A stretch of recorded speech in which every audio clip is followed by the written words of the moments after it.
এই যে রাজু, এই দেখ ড্রাগন ফল, এটা আমি কাটবো, দেখিস কত সুন্দর করে কাটি। আচ্ছা ঠিক আছে আপু, তুমি কাটো। আচ্ছা তুই শুধু দেখতে থাক যে আমি কেমন করে কাটি। এই তো এখান থেকে কেটে দিলাম, এরপর করে হালকা হালকা করে কাটতে লাগবে। এই তো আর একটু আছে শুধু, এরপরই হয়ে যাবে। এই তো কাটা হয়ে গেছে, এখন ডিজাইনটা শুরু করে দিই। এই তো ডিজাইন হয়ে গেছে। এই যে দেখ রাজু, আচ্ছা আপু সুন্দর হয়েছে, আমি একটু খাই। আরে না, এটা তুই কেন খাবি, তুই এটা খা।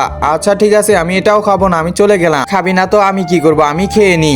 এই যে মা শুনতেছ? হ্যাঁ রাজু বল। আপু আমাকে খেতে দিচ্ছে না। আচ্ছা তোকে খেতে দিচ্ছে না, দাঁড়া আমি তোকে একটা সুন্দর করে রেসিপি বানায় দিচ্ছি।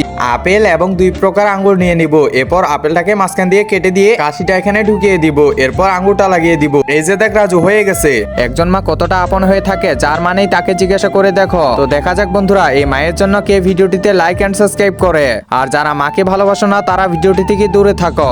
আরে মা, এটা তো দেখতে অনেক সুন্দর হয়েছে। হ্যাঁ রে রাজু, যা এখন। এই যে দেখো আপু, আরে এটা খা তুই। আরে তুমি এটা খাও।